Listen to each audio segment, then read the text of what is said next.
Regarding Salam Fayyad, you mentioned his, the difference between him and Arafat and the institution building. In your view, does Salam Fayyad have the support of the majority of Palestinians in the West Bank, or, to be blunt, is he seen more as a patsy of Israel?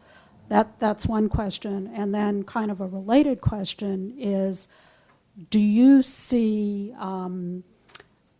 any possibility for peace being possible on the horizon for the Obama administration to make a bold move?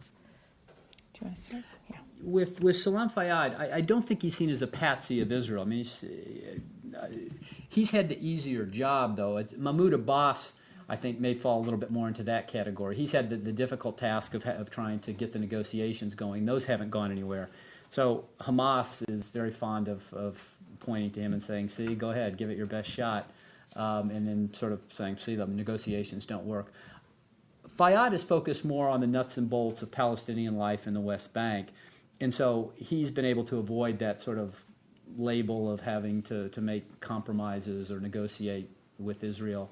And so I don't think he's has that label. However, we just don't know what his political support was. It was in the 2006 election, he and Hanan Ashrawi joined forces to form a new little party, and they got a very small number of votes. So obviously he's a much better known figure now. He still doesn't have a party. Would Fatah accept him? We don't know. So that's an open question. The Palestinians are talking about trying to have an election, but that will have to be involve getting Hamas into the program and having a genuine election. But certainly it's considered quite possible that if that happens, if there was an election, he would run.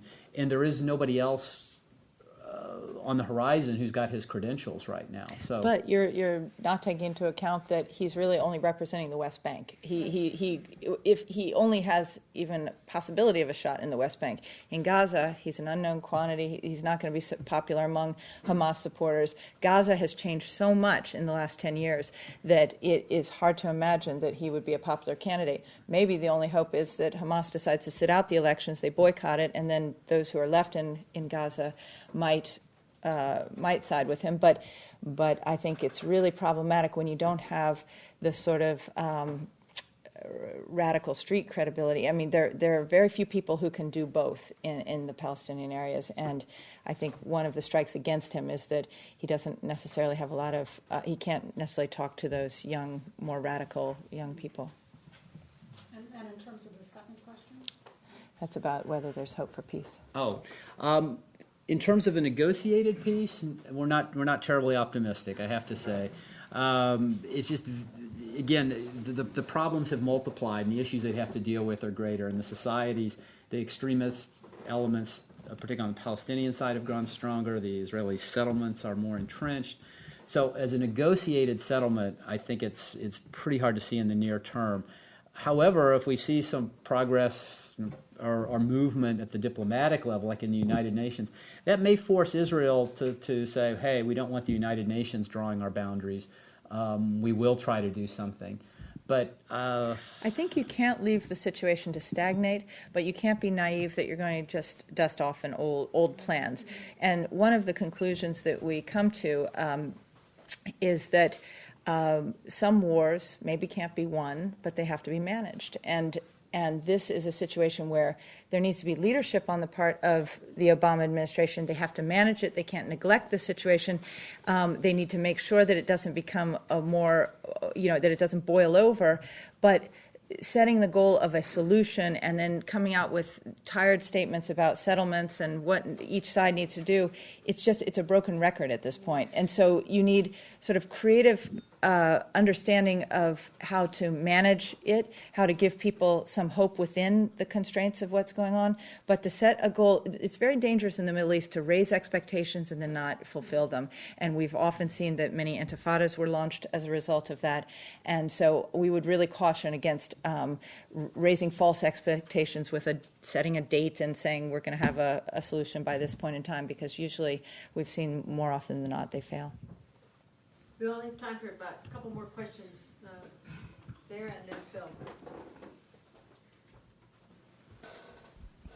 Hi, good afternoon. Captain Tamil Tiama with the U.S. Army. I was wondering if you could sort of talk about, since your children are both partially raised in Israel and Palestine, I would be interested to know how that shaped their characterization of the conflict, if they even are of age to have an opinion. And if not, your children in particular, the children in Israel and Palestine around the age of your children, what the psychology is there. That's a great question.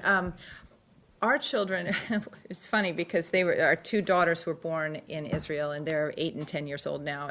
And when we first got here, and I was at the Pentagon, I was covering the anniversary of 9/11, and they really had been oblivious to 9/11 and Al Qaeda and Bin Laden, and suddenly my 7-year-old started asking. We were driving past the Pentagon and past the memorial, and she knew I had been talking about this issue that day, and she wanted to know more about who is Bin Laden. And she was at the soccer field with Greg later that night, and she said, "Daddy, why did you bring us to this dangerous country?" And we thought, wow, we had really kept them quite oblivious. I mean, there were suicide bombs going off, Woke them up. that would wake them up. That shook the windows of our home. I mean, a head literally landed on the balcony of our babysitter's home. It was a crazy time in Jerusalem, and then of course we would get stuck down in Gaza sometimes and away from home, and they would play in the park where the Rose Garden in Jerusalem where they would sometimes play Queen of Gaza, and they had no idea what that meant. And then once the babysitter came home and said, and she was good friends, our eldest daughter was good friends with the Washington Post correspondent's son, and they were, I guess we realized we had stayed a little too long when they were playing with the phones, and Annalise said, "There's been an explosion in Tel Aviv," and the little boy Benny said, "Have you sent a photographer?" They had heard too much from their journalist parents. They, I think, growing up are very proud to have been born in Jerusalem. They understand that life is complicated. They understand that it is a very complicated situation there. They remember traveling into Bethlehem. I remember one Christmas Eve we were taking them to Bethlehem, and we were standing at a checkpoint, and the wall had just gone up, and one of them turned to me and said, "Do you think the wise men had to wait at this checkpoint?"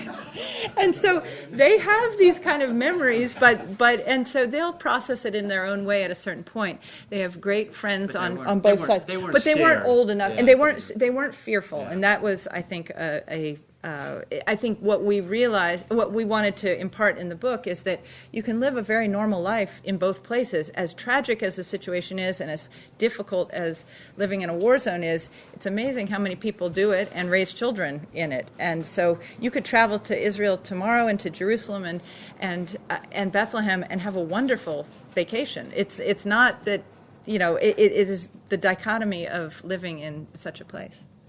Last question, Phil Wilcox. I'm Phil Wilcox, the Foundation for Middle East Peace. You've both said that it would be a mistake to pull the old plans, various iterations, which are basically similar with respect to borders, Jerusalem, settlements, refugees, security, off the shelf, because too much has changed in the meantime. Do you mean that what is needed is much more skillful efforts to gain support for those plans, both objectively and psychologically, or is there some basic defect to what has become a kind of conventional wisdom about what is needed to resolve these final status issues in a way that would meet the basic needs of both Israelis and Palestinians?